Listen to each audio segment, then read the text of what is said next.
O mga boss, hulaan nyo kung ano po ito. Ito po mga bossing ko ay nagmula sa tubig dagat.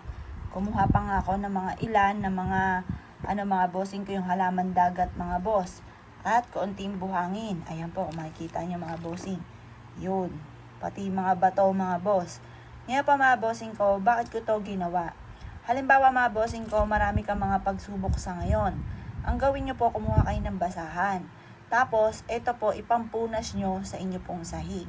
Ngayon, ang gamitin yung basahan yung tipong mga patapo na. Yung bang pag naipunas nyo sa sahig, ay pwede nang itapon. Or kaya dahil basahan naman po yan, kaya pumili po kayo ng mga luman-luma ng basahan at iyon ang inyo pong impampupunas ng sahig. Punasan nyo po yung sahig po ninyo mga bossing ko. At habang pinupunasan nyo yung sahig ninyo mula sa inyo pong main door, papasok ng inyo pong tahanan, ultimo sa may hagdanan, sa may kwarto ninyo, punasan nyo po siya gamit itong tubig na ito mga bossing. Ito pa mga bossing ko ay hihigop ng mga negatibong enerhiya. Kung marami ka mga pagsubok na pinagdadaanan, maaalis sa pamamagitan nito. Ito po ay nagmula sa karagatan, nagmula sa kalikasan. Pag basta nagmula sa kalikasan, mas mabisang powerful po yan na pangalis ng mga kamalasan. Ngayon po mga bossing ko, simulan nyo sa inyo pong main door, papasok ng inyong tahanan. Pwede rin naman kung matumal ang inyong negosyo, magpunas ka ng ganito sa inyong negosyo. Lalakas po yan mga bossing ko. Basta positive lamang, tapos isipin nyo po palagi or ibukas sa bibig na simula ngayon, lalaki na yung benta ninyo at kung ano man yung kamalasan ninyo ay mawawala na. Ganon po mga bossing ko ha. Gawin nyo to sa umaga lamang. Tapos paulit-ulitin nyo yung mga magagandang salitain.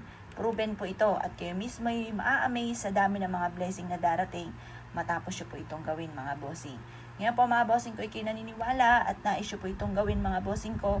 Gawin nyo na po ito mga bossing ko, lalo na kung makakuha ka ng ganitong tubig na nagmula sa kalikasan.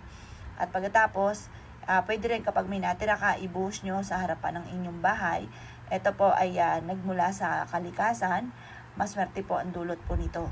Kung ikaw po ay ubod ng malas sa ngayon, i-claim nyo na kagad ang swerte matapos nyo po itong gawin. Basta kung kayo gagawa ng ganito, isikreto nyo na lamang. Kasi once may nakakaalam ng ganitong mga pamamaraan, maaaring may mga kumukontra o hindi natutupad kung ano man ang mga kahilingan. Kaya kung ikinaniwala at nais po itong gawin, ay siya lumarga po kayo at makakatulong po ito para kung ano man ang ninanais ninyo, kaagad nyo po itong makamtan.